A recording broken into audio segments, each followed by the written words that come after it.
sure some of our listeners are wondering how autonomous workers are different from remote workers, or whether it's just a fancy phrase for the same thing. Is there a meaningful distinction? What, in your view, is an autonomous worker?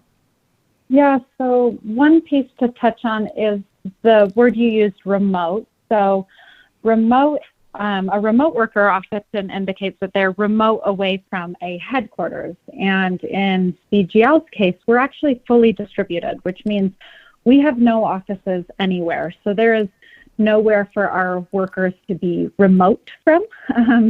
Everyone is autonomous in the sense of kind of who they are and how they work. So that's always just a distinction that we like to clarify there.